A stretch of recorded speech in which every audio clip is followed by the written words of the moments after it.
Gregorius Ronald Tanur divonis bebas oleh Majelis Hakim Pengadilan Negeri Surabaya Rabu kemarin dalam kasus pembunuhan terhadap kekasihnya, Dini Sera Afrianti. Sementara keluarga korban kaget dengan vonis bebas Ronald Tanur. Mereka menilai vonis bebas ini janggal. Keluarga berharap jaksa kasasi ke Mahkamah Agung dan berharap tersangka bisa dihukum seberat-beratnya. Dengan tuntutan dari jaksa 12 tahun, Anda merasa itu sudah cukup? Sebetulnya saya juga ngerasa itu nggak cukup ya, karena kan dengan nyawa manusia yang sudah hilang tidak bisa kembali, ya tidak bisa dibayar dengan apapun. Reaksi keluarganya Dini gimana, Mbak? Orang Pastinya tua di sini, terutama. orang tuanya shock, sedih, kesel, semua jadi satu sih Kak.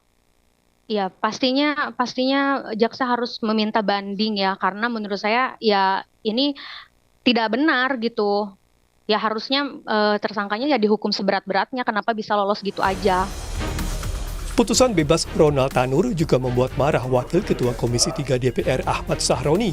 Anggota DPR dari fraksi Nasdem ini mengecam keras vonis bebas yang diberikan oleh hakim karena dalam kasus ini menurutnya jelas ada korban dan bukti yang cukup. Ia meminta publik ikut mengawal kasus proses hukum yang dilakukan jaksa. Saya sudah sampaikan kemarin, ini hakimnya sakit. Mungkin dia nggak punya seorang anak perempuan yang bisa merasakan bagaimana perempuan ini diberlakukan tidak selayaknya. Yang herannya, jaksa penuntut umum sudah melayangkan 12 tahun penjara, tapi hakim memutuskan bebas. Para pihak harus mengawasi ini dengan seksama, ada apakah gerangan sampai akhirnya divonis bebas. Pasca polemik yang muncul ke publik, Komisi Yudisial akan menurunkan tim investigasi dan mendalami putusan hakim untuk melihat apakah ada dugaan pelanggaran kode etik dari hakim. Maka Komisi Yudisial mengambil inisiatif untuk melakukan pemeriksaan pada kasus tersebut.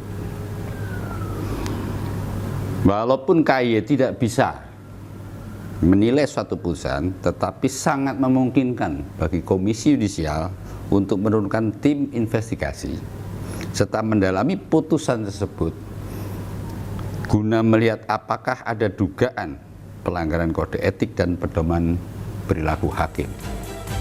Usai putusan ini, kuasa hukum keluarga almarhum Dini Sera Afrianti menyatakan akan melaporkan 3 hakim ke Badan Pengawas Mahkamah Agung dan Komisi Yudisial atas dugaan pelanggaran kode etik.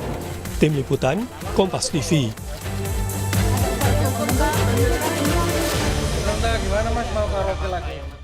Saudara, informasi terkini pasca vonis bebas anak ex-anggota DPR Ronald Tanur, kita tanyakan ke jurnalis Kompas TV, ada Alfian Rahman. Alfian, selamat sore. Jadi kapan pastinya jaksa ini mengajukan kasasi atau atas vonis bebas terdakwa pembunuhan Ronald Tanur ini?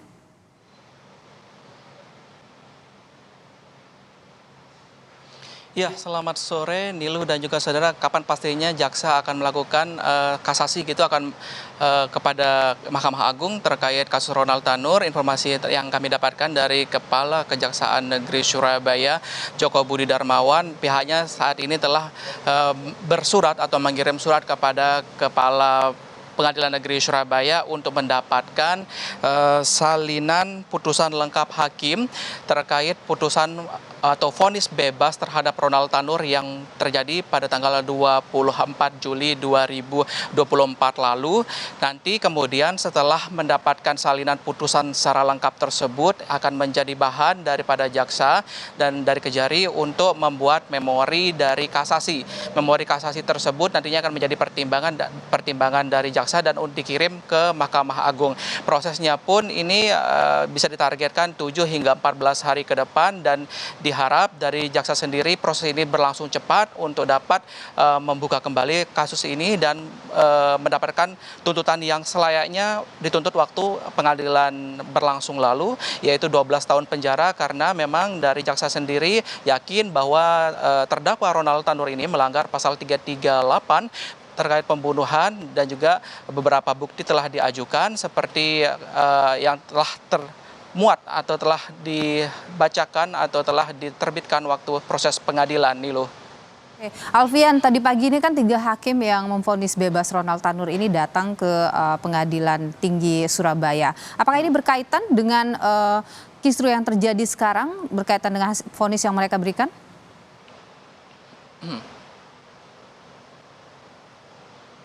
Ya Nilu, belum ada keterangan resmi yang kami dapatkan dari Humas Pengadilan Negeri Surabaya terkait hadirnya 3 orang majelis hakim yang menangani kasus Ronald Tanur ke Pengadilan Tinggi Surabaya seperti itu.